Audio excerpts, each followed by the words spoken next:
चलिए, तो सबसे पहले दो चीजों के ऊपर बता देते हैं। ठीक है।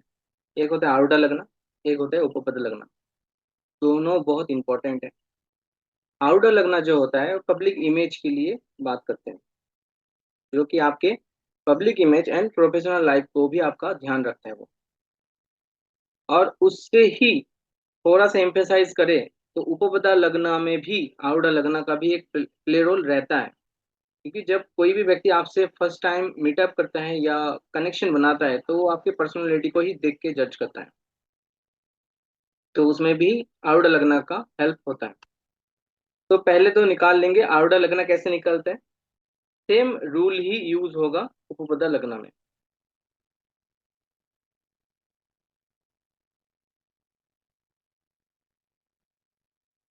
आरूढ़ लगना निकालने के लिए क्या होता है, लगन के जो साइन है उस साइन को ध्यान देना पड़ता है। तो साइन के लॉर्ड उस जगह से कहाँ पे बैठा है।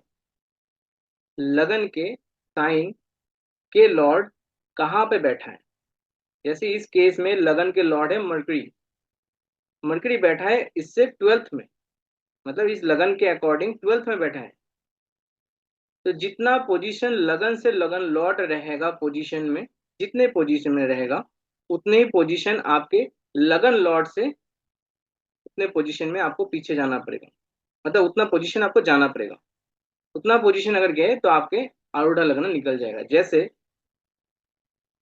लगन के लॉर्ड बैठा है लगन से ट्वेल्थ में, एक दो तीन चार पाँच छ सात आठ नौ 10 11 12, ट्वेल्थ पोजीशन में मरकरी बैठा है। तो ये मरकरी जहां पे बैठा है वहां से फिर ट्वेल्थ काउंटिंग करना है। एक दो तीन चार पाँच छ सात आठ नौ 10 11 12, इस पोजीशन में आ जाएगा। ये हो जाएगा क्या, आरूढ़ लगना का एरिया, ए एल जिसको हम लोग लिख देंगे। पहला केस तो ये बन गया कि कोई भी प्लैनेट कहाँ कहाँ से कहाँ, मतलब लगन लॉर्ड लगन लगन से कितने दूरी में है, उस दूरी उतना ही दूरी लगन लॉर्ड से उस हाउस तक जाएगा, वो आरूढ़ लगना बन जाएगा जो हाउस में आएगा। ठीक है। दो एक और चार्ट को एग्जांपल ले लेते फिर उपपद लगना को निकालेंगे।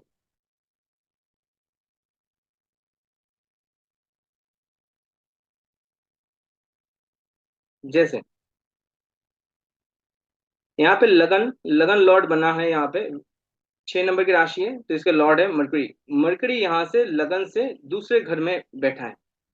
तो दूसरे घर में बैठा है मतलब लगन लॉर्ड लगन से दूसरे घर में बैठा है। तो लगन लॉर्ड से फिर दूसरे घर तक जाना पड़ेगा। तो लगन लॉर्ड से दूसरा घर काउंट करेंगे तो यहाँ पे आएगा एक दो। तो ये बन जाएगा आरूढ़ लगना इस घर को।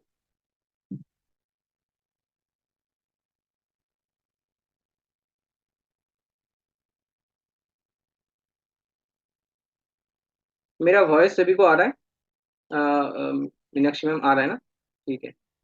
साबू जरा आपकी तरफ से आप शिव कुमार से आपकी तरफ से चेक कीजिए।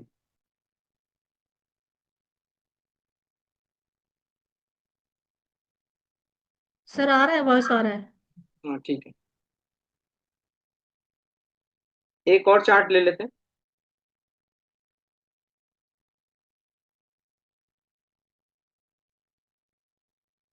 जैसे यहाँ पे लगन को देखेंगे तो लगन लॉर्ड कौन बन जाएगा, मून। क्योंकि 4 नंबर की राशि है। मून बैठा कहाँ पे है, लगन से छठे में बैठा है, एक दो तीन चार पाँच छः, छठे में बैठा है। तो उतने ही दूरी जाना पड़ेगा तब आरूढ़ लगना निकलेगा। तो यहाँ से 6 काउंटिंग करेंगे लगन लॉर्ड से, एक दो तीन चार पाँच छः। तो इस जगह पे बन जाएगा आरूढ़ लगना। ठीक है। इस जगह पे आरूढ़ लगना बन जाएगा 11th हाउस का। जो साइन रहेगा वो साइन होगा आरूढ़ लगन का साइन। तो उसमें अगर कोई प्लैनेट बैठा हुआ था उस प्लैनेट को भी देखना। तो ये हो गया आरूढ़ लगना निकालने का एक तरीका। इसमें अब एक्सेप्शन है। हाँ जी सर बताइए, अरविंद सर बताइए। सेम हाउस में तो लगन में लगन का लाल बैठा हुआ है। हाँ सर। अगर लगन में ही लगन लाल बैठा है तो हाँ वो दूसरा केस मैं बता रहा हूँ। अगर अगर लगन लॉर्ड लगन पे बैठा होगा जैसे मान लीजिए इसी केस को मैं एग्जांपल देता हूँ, यहाँ पे मून को मैं हटा देता हूँ, इस जगह से मून को मैं हटा देता हूँ और मून को मैं कर देता हूँ यहाँ पे, लगन लॉर्ड लगन पे बैठ गया। अब लगन लॉर्ड लगन पे बैठ गया तो ये क्या हो जाएगा कंडीशन, अगर लगन लॉर्ड लगन से लगन में ही बैठा रहे, मतलब लगन लॉर्ड लगन पे ही बैठा रहे, या सेवेंथ पे बैठा रहे, या फोर्थ में बैठा रहे, या टेंथ में बैठा रहे, उस केस में क्या होता है आप ध्यान से समझिए।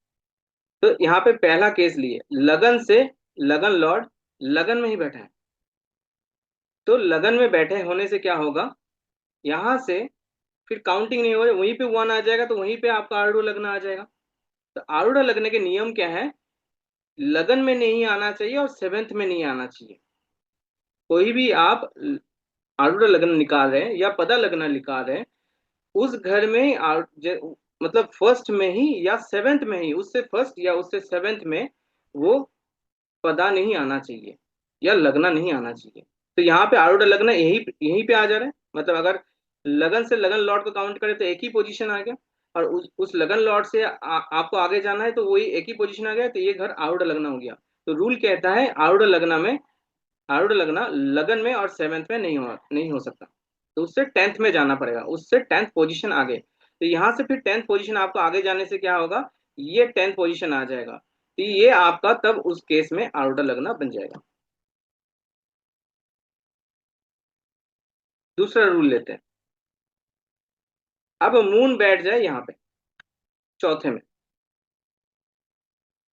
अब क्या है, आरूढ़ लगना, अगर लगन से लगन लॉर्ड को काउंटिंग किया जाए तो ये चौथे पोजीशन में, तो वहां से फिर चौथा पोजीशन आगे जाना पड़ेगा, एक दो तीन चार, चौथे पोजीशन आगे गए तो ये सेवेंथ में आ गया। रूल ये कहता है आरूढ़ लगना जो है वो लगन में और सेवेंथ में नहीं आ सकता है।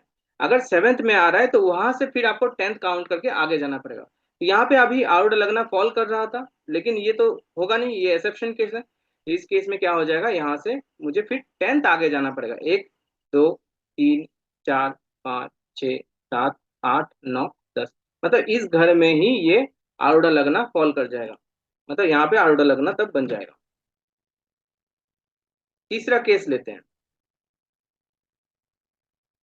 अगर लगन लॉर्ड सेवेंथ में बैठ जाए, उस केस में क्या होगा, लगन लॉर्ड सेवेंथ में बैठ जाए तो फिर यहाँ से फिर मुझे सेवेंथ काउंट करेंगे तो आरूढ़ लगना कहाँ पे फॉल कर रहा है, लगन पे फॉल कर रहा है, लेकिन रूल क्या क्या है, लगन में और सेवेंथ में आरूढ़ लगना नहीं हो सकता। तो उस केस में क्या होगा, यहाँ से फिर टेंथ आपको आगे लेके जाना पड़ेगा, एक दो तीन चार पाँच छ सात आठ नौ दस, मतलब इस पोजीशन में आपका आरूढ़ लगना बन जाएगा। ध्यान रहे जहां पे आपका आरूढ़ लगना खत्म हो रहा है वहीं से आपको टेंथ काउंट करना है, मतलब इस केस में सेवेंथ में आपके आरूढ़ लगना आ रहा था लेकिन फॉल कर रहा है उस जगह पे, एक्सेप्शन हो रहा है वो एरिया, तो वहां से ही आपको टेंथ जाना पड़ेगा। ठीक, तीसरा रूल लेते हैं, अगर लगन लॉर्ड लगन से टेंथ में आ जाए,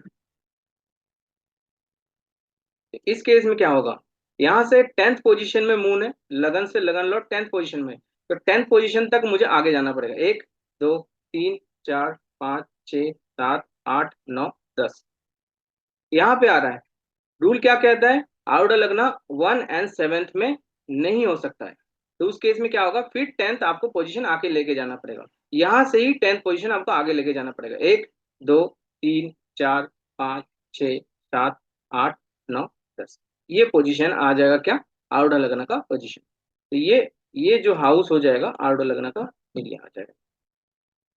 इस तरीके से आप, जैसे लगन का मैंने निकाला है, हर एक लगन का आप निकाल सकते हैं। ये हो गया आरूढ़ लगने के निकालने का तरीका। एक्सेप्शन केस हो गया क्या, लगन पे और सेवेंथ पे आरूढ़ लगना फॉल नहीं कर सकता, वहां से फिर टेंथ आपको पोजीशन लेके जाना पड़ेगा। ठीक है, अब एक और केस देखते हैं उपपद लगन का। ठीक सेम तरीके से उपपद लगन को कैसे निकालते हैं। उपपद लगन मतलब बोलते हैं किसको, जो ट्वेल्थ के पदा को बोलते हैं, ये ट्वेल्थ हाउस है, ट्वेल्थ हाउस का पदा को निकालेंगे, उसको हम बोलते हैं हम लोग अच्छे नाम से उपपद लग्न। ट्वेल्थ हाउस के जो पद आता है या आरूढ़ आता है उसको ही हम लोग क्या बोलते हैं, उपपद लग्न। अब इसको कैसे हम लोग देखेंगे। 12th हाउस को ध्यान दें। 12th हाउस में कौन सा राशि आ रहा है, 3 नंबर के राशि आ रहा है। सेम रूल लगाएंगे, जो रूल अभी आरूढ़ लग्न का ही लगाए थे वैसे ही सेम रूल इसमें भी लगेंगे, लेकिन ये 12th के अकॉर्डिंग होगा। अब 12th के अकॉर्डिंग यहाँ पे 1 एंड 7 का पोजीशन कौन सा बन जाएगा, एक और ये और ये, मतलब ये दोनों जगह पे फॉल ना करे उपपद लगना। उस केस में क्या लगन के अकॉर्डिंग कहाँ पे आ रहा था, एक और 7th, 1 एंड 7th में फॉल ना करे। इस केस में क्या हो जाएगा, 12th एंड 6th में फॉल ना करे, वो पता लगना। तो वहां से फिर 10th आपको आगे लेके जाना पड़ेगा। ठीक है, तो उपपद लग्न को हम लोग निकालेंगे कैसे। तो 12th का जो लॉर्ड है वो 12th से कौन से पोजीशन में है वो देखना पड़ेगा। तो ये मरकरी बन जाएगा यहाँ पे लॉर्ड, 12th का लॉर्ड बैठा कहाँ पे, 1 2 3 4 5 6 7 8, 8वें पोजीशन में बैठा है मरकरी। तो यहाँ से फिर मुझे आठवां पोजीशन लेके जाना पड़ेगा, तभी उपपद लग्न निकलेगा। 1 2 3 4 5 6 7 8, ये सेकंड हाउस, यहाँ पे जो सेकंड हाउस बन रहा है इस जगह पे क्या हो जाएगा, उपपद लग्न। इसको यूएल लिख देंगे। ठीक है, दूसरा और चार्ट में देखते हैं।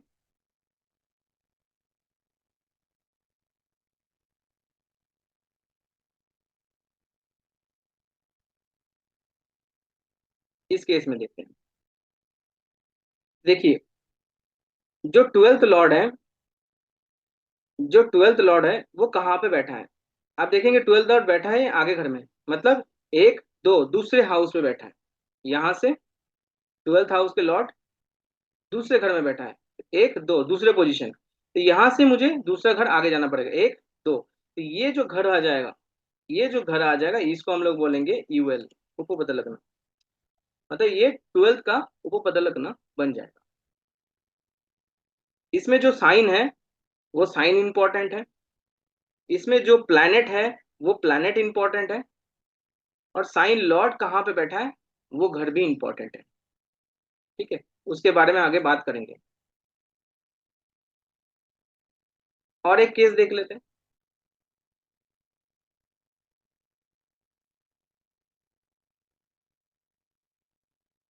अब देखिए यहाँ पे, यही मैं चार्ट ढूंढ रहा था। अब देखिए उपपद लग्न निकालने के लिए 12th के ही लॉर्ड 12th में ही बैठा है। यहाँ पे 12th का जो राशि है वो सेकंड है, 12th का जो राशि है सेकंड है, 1 2 दूसरे दूसरे नंबर साइन है।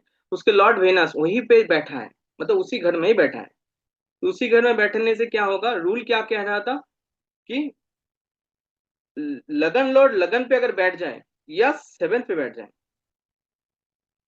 या उससे चौथे पोजीशन में बैठ जाए, वहां से 8th पोजीशन में बैठ जाए, तो वहां से 10th घर आगे शिफ्टिंग करना पड़ेगा। जैसे आरूढ़ लग्न के केस में हुआ वैसे ही उपपद लग्न के केस में भी होगा।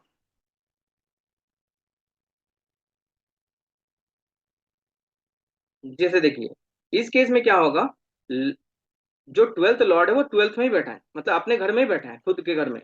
यहाँ से क्या करेंगे, काउंटिंग यहाँ पे उपपद लगना यही पे बन जाता, लेकिन एक्सेप्शन है ये, वही पे नहीं बनेगा। और वहां से 6th घर में, मतलब यहाँ से 7th घर जो कि 6th हाउस है, इस दोनों घर में 12th एंड 6th में नहीं बनेगा उपपद लगना। यहाँ से मुझे 10th घर आगे करना पड़ेगा, 1 2 3 4 5 6 7 8 9 10, मतलब 9th हाउस में जो साइन आ रहा है, प्लैनेट आ रहा है और साइन लॉर्ड आए, ये घर जो हो जाएगा ये इवल हो जाएगा, उपपद लग्न हो जाएगा। अब एग्जाम्पल ले लेते हैं ताकि आपको समझ में और अच्छे से जाए। वेनस को हटा देते हैं यहाँ से, वेनस को बैठा देते हैं यहाँ पे,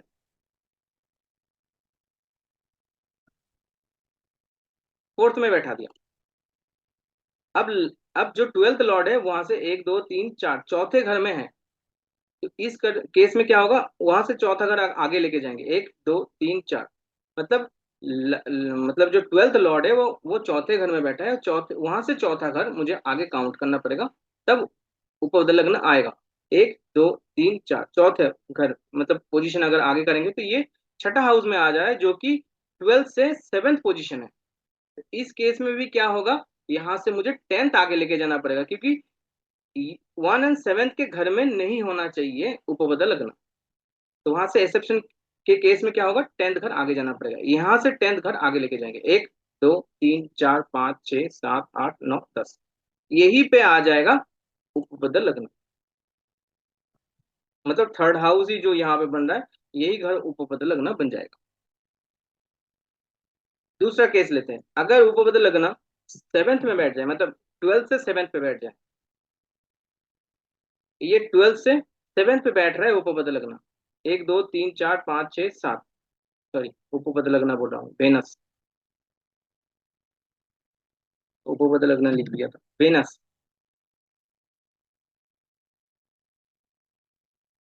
तो वेनस अगर 7th में बैठ जाए, 12 से 7th पे बैठ जाए, मतलब 7th पोजीशन में, तो फिर वहां से काउंट करेंगे 7, तो वही पे आएगा, 12th में ही आएगा। तो रूल यही कहता है कि उस मतलब उस घर में और उससे 7th घर में नहीं आया, तो वहां से 10th घर आगे लेके जाना पड़ेगा, 1 2 3 4 5 6 7 8 9 10, ये 10th पोजीशन यहाँ पे आ जाएगा, क्या उपपद लगना इस केस में। ठीक है। और एक और लास्ट रूल है, अगर वेनस यही पे बैठ जाए, 9th पे, 9th हाउस पे, तो इस केस में भी क्या होगा, 1 2 3 4 5 6 7 8 9 10, वेनस तक काउंट कर लिए, तो ये 10, 1 2 3 4 5 6 7 8 9 10, 10वें पोजीशन में है, तो वहां से 10वें पोजीशन मुझे आगे लेके जाना पड़ेगा, 1 2 3 4 5 6 7 8 9 10, ये पोजीशन में आ गया। देखिए आप कहाँ पे आ गया, 6th हाउस में आ गया, जो कि 1 एंड 7 के घर है। 1 एंड 7 के घर में नहीं होना चाहिए उपपद लगना। जैसे हम लोग आरूढ़ लगन के निकाले, वैसे ही उपपद लगन को भी निकाल रहे हैं। यहाँ से मुझे फिर 10th घर आगे लेके जाना पड़ेगा, यहाँ से भी 10th घर आके लेके जाना पड़ेगा। इस केस में क्या किए थे, लगन से लगन लॉर्ड तक लेके गए, लगन लॉर्ड से फिर जिस घर में फॉल कर रहे हैं वो उपपद लग्न बन सकता है। लेकिन अगर वो 1 एंड 7 के पोजीशन में आ रहा है, तो वहां से मुझे 10th घर आगे लेके जाना पड़ेगा, रूल ये है।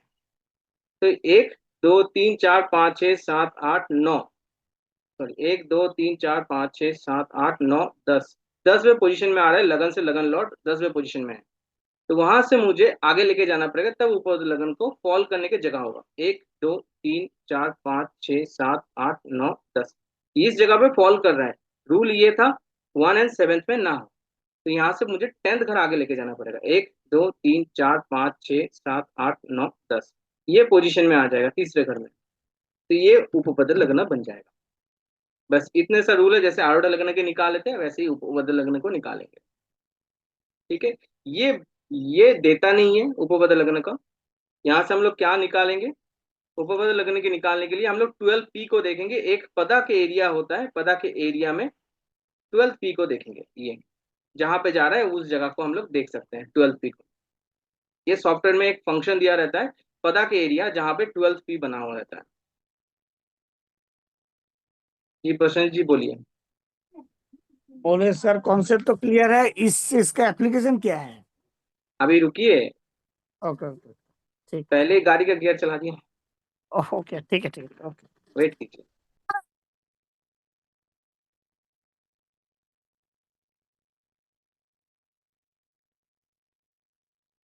ठीक है, चलिए आगे बढ़ते हैं। तो इतना क्लियर हो गया, आरूढ़ लगन कैसे निकालते हैं, उपपद लगन कैसे निकालते हैं, ये हो गया। जिनको बेसिक नहीं आता उनको, उनके लिए ये क्लियर कर दिया। अब आते हैं उपपद लग्न से होता क्या है।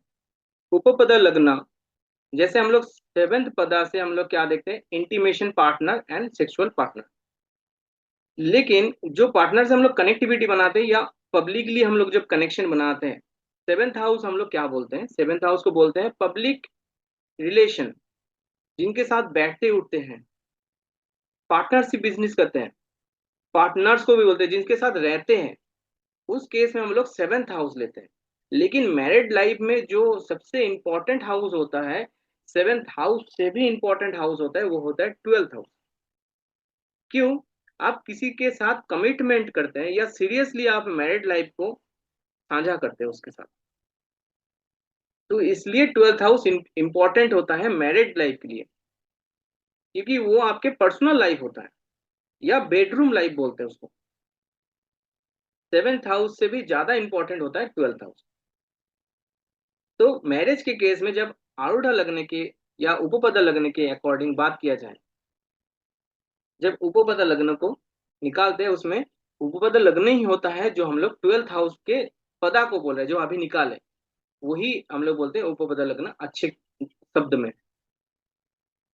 इसमें क्या होता है, पदा मतलब पद, पद मतलब फुट, पैर। आपके 12th हाउस के पैर कहाँ पे है, उस जगह से आपकी कनेक्टिविटी है आपके मैरिड लाइफ का। ध्यान से सुनिए, ये अगर कुंडली है, इस कुंडली में अगर मुझे देखा जाए कि आरूढ़ यहाँ पे उपपदल लगने के लॉर्ड मतलब उपपदल लगने के लॉर्ड उसी घर में बैठा है, मतलब 12th हाउस के लॉर्ड 12th हाउस में ही बैठा है, तो उस केस में वहां से 10th घर आगे जाएंगे। ये जगह जो 9th हाउस आ रहा है, ये होता है इस मैरिड लाइफ के जो एरिया है, उसके पद कहाँ पे, फुट कहाँ पे है, वो 9th घर में है, 9th हाउस में है, जिसमें क्या प्लैनेट आ रहा है, क्या साइन आ रहा है, ये इंपॉर्टेंट बन जाता है। और साइन के लॉर्ड कहाँ पे गया है, ये यहाँ पे गया है, और किसके साथ साझा कर रहा है, जुपिटर के साथ साझा कर रहा है अपने कम्युनिकेशन, मतलब कंजंक्शन में बैठा है, ये इंपॉर्टेंट बन जाएगा इस केस में। ठीक है, तो ये क्या बोल रहा हूँ कि पद बहुत इंपॉर्टेंट होता है। पद मतलब उस घर के पद कहाँ पे जुड़ा हुआ है, कहाँ पे है। बोलते हैं ना, हम लोग देखते हैं एक जगह पे लेकिन दिखाते कुछ और जगह पे है, तो वो दिखाने वाला हाउस कौन सा है, वो उसका पद बताता है। ठीक है, अब आते हैं एप्लीकेशन में। बहुत अच्छा अच्छा सूत्र है, ध्यान से सुनिएगा। हो सकता है आज आज में कंप्लीट ना हो, मैं सोचूंगा कल भी अगर कर सकता हूँ क्लास तो कल भी मैं ले लूंगा, क्योंकि ये कंसेप्ट बैक टू बैक चले तो अच्छा है। ठीक है, तो सबसे पहले देखिए 12th हाउस, जो जो पदा बोल रहे हैं, पदा ऑफ 12th हाउस, जिसको हम लोग उपपदल बोलते हैं, वो इंपॉर्टेंट होता है पद किसके लिए, मैरिज के लिए, मैरिड लाइफ के लिए।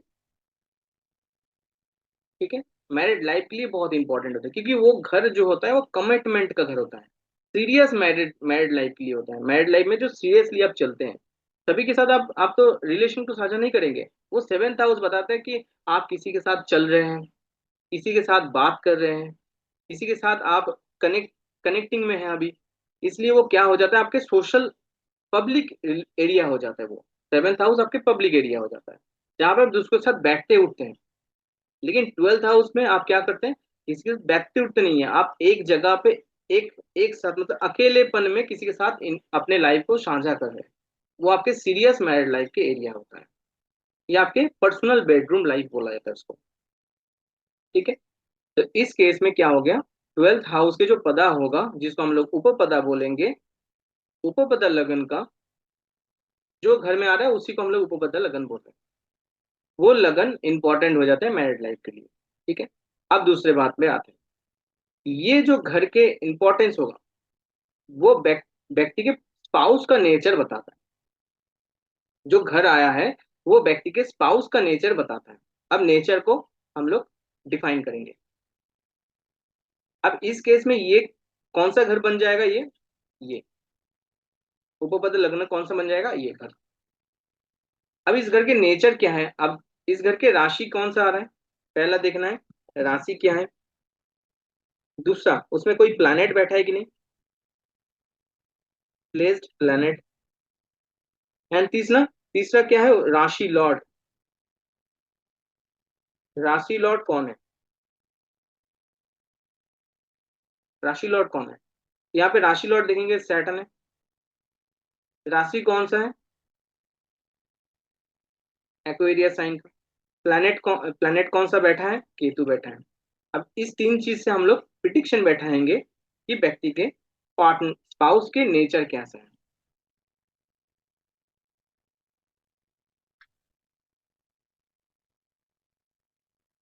अब यहाँ पे साइन के गुण धर्म को आपको जानना पड़ेगा, तो उस गुण धर्म को आपको जानने के लिए आपको तरीका आना चाहिए। इसके लिए मैं एक अलग से वीडियो भी बना दूंगा ताकि साइन और प्लैनेट का कनेक्टिविटी आपको अच्छे से एक ओवरऑल मिल जाए। लेकिन इस केस में आपको प्रिडिक्शन कैसे बैठाना पड़ेगा, ये ध्यान से सुनिए। आपको करते करते आ जाएगा, इस जो जो भी मैंने यहाँ पे लिखा है उस चीज को मैं क्लियरिफाई कर देता हूँ। देखिए, जैसे एक्वेरियस साइन आ रहा था, 9th हाउस में एक्वेरियस साइन आता जो कि उपपद लग्न में एक्वेरियस साइन फॉल कर रहा था। तो क्या होगा, social social personality, friendly nature, humanitarian and helping helping nature. तो व्यक्ति के जो पार्टनर होगा, स्पाउस होगा, वो काफी फ्रेंडली नेचर का होगा एंड दूसरों को हेल्प करने वाला, दयालु वाला एक इंसान रहेगा। मतलब दूसरों को एक अच्छे के लिए क्या करना चाहिए उनके लिए, मतलब कोई अगर भूखा है तो उनके लिए क्या करना चाहिए, किसी को पैसे की रिक्वायरमेंट तो उनके लिए क्या करना चाहिए, किसी को कोई चीज की जरूरत होगा तो उनके लिए क्या करना चाहिए। ये होता है मानवता। मतलब उनको क्या रिक्वायरमेंट है, उस टाइम में वो प्रॉब्लम से फेस कर रहे हैं तो उनको क्या चीज चाहिए उस टाइम पीरियड में, वो व्यक्ति के अंदर ये क्वालिटी या ये नेचर रहेगा। सोशल पर्सनैलिटी मतलब क्या बोला जाता है, दूसरे से बहुत जल्दी सोशली हो जाना। ऐसा व्यक्ति जो कि सोशली हो जाता है बहुत जल्दी। अब अरविंद सर, आपके स्पाउस के नेचर ऐसा है? बिल्कुल सही है सर। ठीक है, पहला क्वालिफिकेशन आ गया कि राशि के अकॉर्डिंग ये क्वालिटी दे रहा है। अब दूसरा आता है, प्लैनेट था, प्लैनेट में केतु बैठा था। अब केतु क्या देता है, over analytical quality, unrealistic thinking, over thinking, deep root cause, narrow minded, practical nature and spiritual person. ऐसा व्यक्ति होगा स्पिरिचुअल पर्सन, मतलब काफी ज्यादा अपने मन में सोचने वाला, ज्यादा से ज्यादा। ओवर एनालिटिकल मतलब कोई चीज को सोचता है तो डीप सोचने वाला होता है। अगर किसी चीज के लिए रिक्वायरमेंट है तो उस चीज को पहले सोचेगा अपने अंदर, बोलेगा नहीं, एक्सप्रेस नहीं करेगा। पहले अपने अंदर सोचने के बाद, बहुत ज्यादा सोचने के बाद फिर जाके बोलता है, उसके पहले नहीं बोलता है। बहुत प्रैक्टिकल नेचर का होता है लेकिन, यस सर, सही है। है ना। तो डीप तक जाता है, किसी चीज के डीप तक भी सोचना। एंड उसके जो राशि के लॉर्ड कौन था, सैटर्न। अब सैटर्न पे आ जाएंगे। सैटर्न क्या होता है, down to earth, humble, humble nature, caring nature, दूसरों को केयर करना, हम्बल, दयालु स्वभाव, दूसरे के प्रति एक विनम्र स्वभाव देता है। व्यवहारिक में बहुत अच्छा, डाउन टू अर्थ बोल रहे हैं ना, डाउन टू अर्थ मतलब किसी के साथ घुल मिल जाना, इजीली, इजीली घुल मिल जाना। ऐसा व्यक्ति रेस्पॉन्सिबल होगा, बहुत रेस्पॉन्सिबिलिटी लेके चलेगा एंड हार्ड वर्किंग, बहुत अच्छा, मतलब मेहनती बहुत होगा। मतलब जो भी कार्य करता है वो कार्य में अपना 100% देता है, मेहनत बहुत ज्यादा करता है। दूसरे के काम भी खुद से ले लेगा, दूसरे को करने नहीं देगा, खुद से करेगा। चाहे खुद खुद किसी भी तरीके से रह ले, दूसरों को अच्छे तरीके से रखेगा, ये क्वालिटी होगा। बहुत डिवोटेड होता है। तो ऐसा ही है। जी सर, बिल्कुल सही है। ठीक बहुत ज़्यादा सही है। है, चलिए ठीक है, कुछ ज़्यादा सही है। कुछ ज्यादा ही सही है ना। हाँ, हाँ। चलिए और दो एक ले लेते हैं ताकि क्लियरिटी अच्छा हो जाए।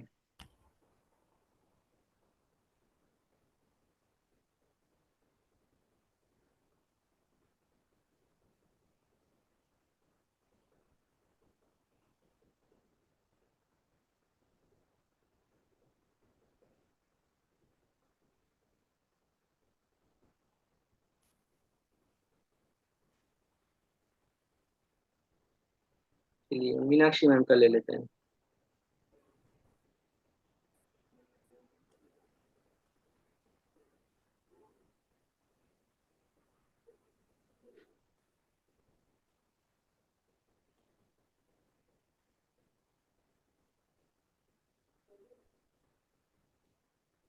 12th पी जो होता है वही उपपदा होता है।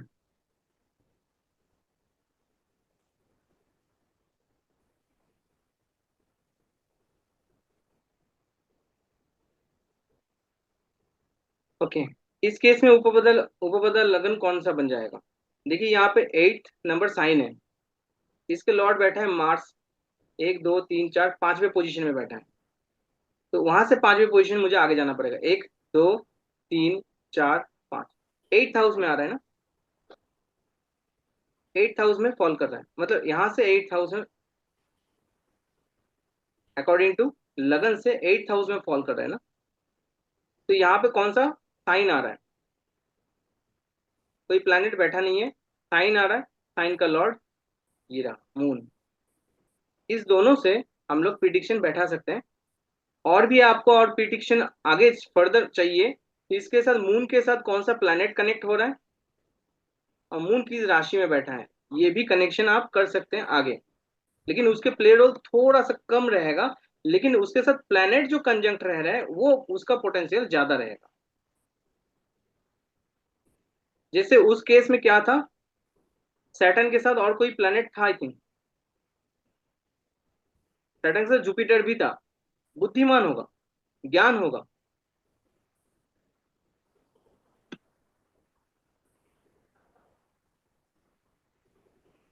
इस केस में देख लेते हैं। सबसे पहले हम लोग क्या करेंगे, कैंसर साइन का प्रिडिक्शन बैठाएंगे, फिर मून का, फिर जुपिटर उसके साथ कनेक्ट कर लेंगे। राशि के जो सिग्निफिकेशन है उसमें जाएंगे, कैंसर साइन का, कैंसर साइन का। अब कैंसर साइन क्या दिखाता है, इमोशंस, इमोशनल एक क्वालिटी देता है या इमोशंस देता है, मतलब भावना, एक अच्छा भावना देता है, दूसरों के लिए एक अच्छा केयरिंग स्वभाव देना, काइंड हार्टेड, काइंड नेचर देता है, ठीक है। पीस लविंग होता है, सेल्फिश नेचर देता है अगर नेगेटिव तरीके से काम कर रहा हो तो। सेल्फिश नेचर बहुत सारे तरीके का होता है। एक मदर अपने बेटे के लिए जो चीजें करता है वो सेल्फिश नेचर देता है, मतलब दूसरों के बच्चे से ज्यादा अपने बच्चे को ज्यादा ध्यान देता है ना। अब उसके सामने 5 बच्चे रहेगा तो अपने बच्चे को ही सबसे ज्यादा ध्यान रखेगा, इसलिए उसको सेल्फिश नेचर बोला जाता है इस केस में। लेकिन अ, इसके अंदर इंट्यूटिव क्वालिटी भी रहता है, मतलब किसी चीज को बहुत जल्दी सोच लेना और सोच के एक कंक्लूजन निकाल लेना बहुत जल्दी। नेचुरल टॉकिंग क्वालिटी भी रहता है। तो स्पाउस का क्वालिटी कैसे रहेगा, स्पाउस का नेचर क्या रहेगा, एक काइंड हार्टेड नेचर रहना, दूसरों के प्रति एक दयालु स्वभाव रहना, केयरिंग करना दूसरों को, दूसरों से बहुत जल्दी पीसफुली घुल मिल जाना, पीसफुली बात करना, उनके साथ ज्यादा झगड़ा करके या बहुत ज्यादा एग्रेशन करके वो बात ना ना करते हुए, मैं एक नॉर्मली इन जनरल अगर बोला जाए तो बहुत पीस लविंग होगा, शांति प्रिय रहने वाला होगा, शांत स्वभाव का भी होगा। एंड नेचुरल टॉकिंग करेगा, जो भी बात बोलेगा कोई बहुत ज्यादा, मतलब इस टाइप का नेचर नहीं होगा, एक नेचुरल बातचीत होगा, जो बातचीत करेगा वो बहुत नेचुरल होगा। मतलब ऐसा नहीं है कि उसमें कुछ मसाला मार के फिर बात करे, वैसा नहीं, एक नेचुरल बातचीत होगा। एक तो ये मीनाक्षी मैम को अनम्यूट कर देते हैं ताकि कंफर्मेशन दे दें। सर हाँ कुछ कुछ कह सकते हैं। कुछ कुछ कह सकते हैं, अभी प्लेनेट पे आते हैं।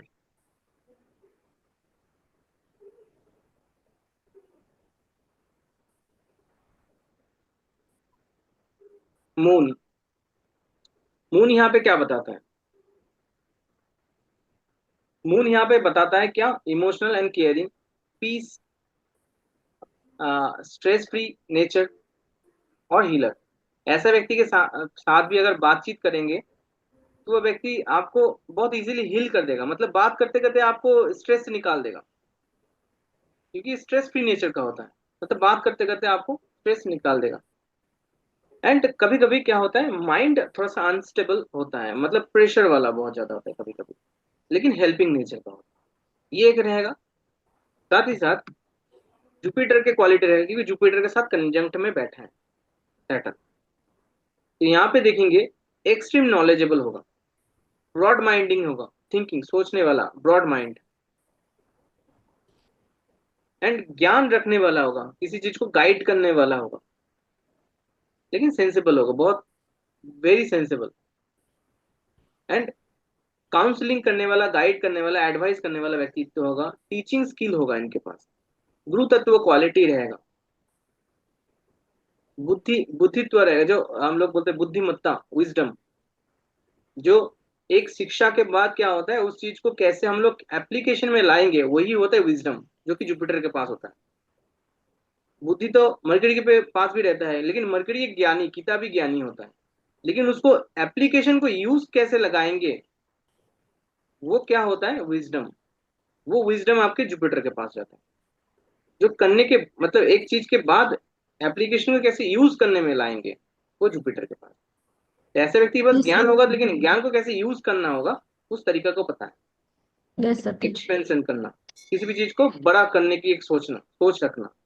एंड ट्रूथ, ट्रस्ट वर्दी होता है, बहुत विश्वसनीय एंड ऑनेस्टी पर्सन होता है। ये क्वालिटी रहेगा व्यक्तित्व के अंदर, सर है ना। सही है। सही है ना। Yes sir. चलिए, आपका कुछ कुछ था वो पूरा पूरा बन जाएगा फिर।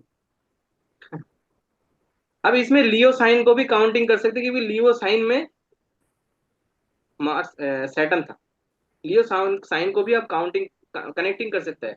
विल पावर होगा, अच्छा, रूल्स एंड रेगुलेशन फॉलो करने वाला होगा, डिसिप्लिन होगा, थोड़ा सा रेस्पेक्ट होगा इनके पास, एंड थोड़ा सा ईगो भी होगा।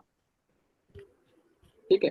और डाइजेस्ट एनी थिंकिंग, मतलब कोई भी अगर व्यक्ति कुछ भी बात बोल देगा उसको डाइजेस्ट कर लेगा, लेकिन उसके ऊपर कोई रिएक्शन ज्यादा नहीं दिखाएगा।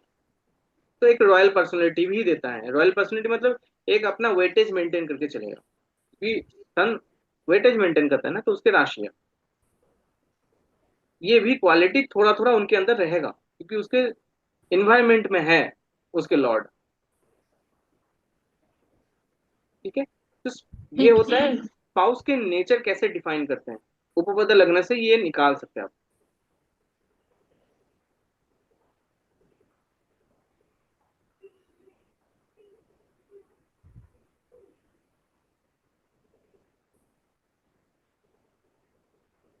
लग्न से 8th हाउस के नेचर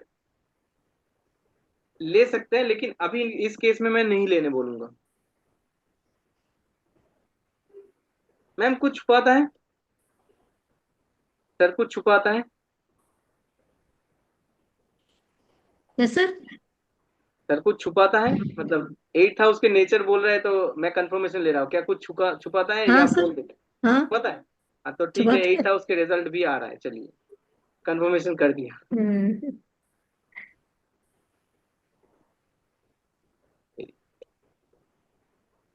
ठीक है, तो इस तरीके से आप जो कंडीशन है उस कंडीशन को फुलफिल उसके अकॉर्डिंग लीजिएगा। साइन को लीजिएगा, प्लैनेट को लीजिएगा, साइन लॉर्ड को लीजिएगा, हाउस फ्रॉम लगना, जो कि 8th हाउस सर अभी अभी बोल रहा था सर, शिव कुमार सर, कि 8th हाउस के भी रिजल्ट आएगा क्या, क्योंकि 8th हाउस में बैठा है प्लैनेट।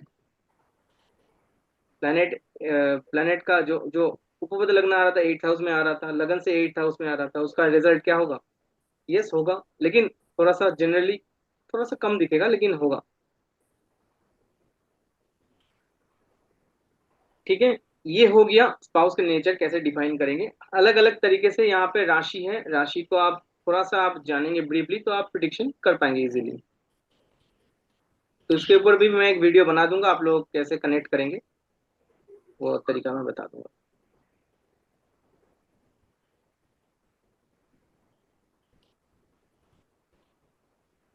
अब आते हैं नेक्स्ट एक पॉइंट पर। इफ कनेक्शन, अगर सैटर्न, मार्स, राहु, केतु जो कि मेलेफिक प्लैनेट है, उपबदल लगन में अगर इन्फ्लुएंस करेगा वो,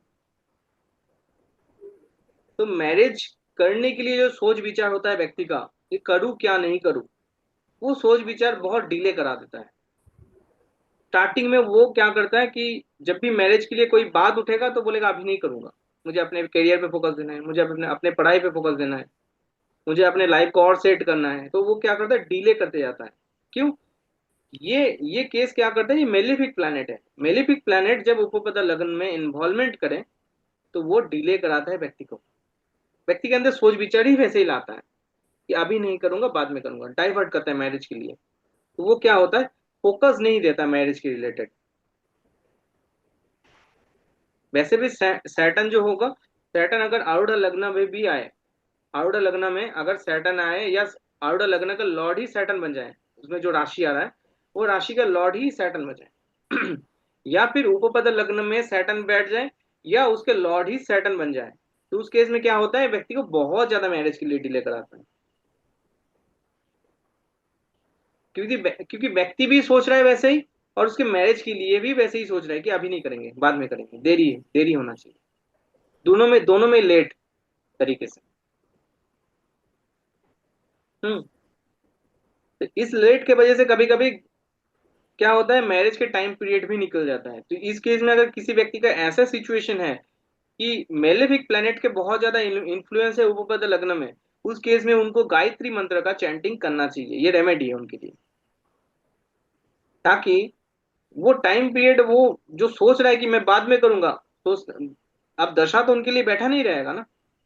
तो उस टाइम पीरियड में उनके लिए क्या होता है, जो हाउस एक्टिवेट हो रहा है उस हाउस के रिजल्ट अगर उनको नहीं मिल रहा है, बाद में वो हो सकता है ना आए, उस केस में क्या होगा, फिर मैरिज ही नहीं होगा। तो उस केस में क्या होता है, गायत्री मंत्र का वैसे व्यक्ति को चैंटिंग देना चाहिए। क्या आप गायत्री मंत्र का जप करिए।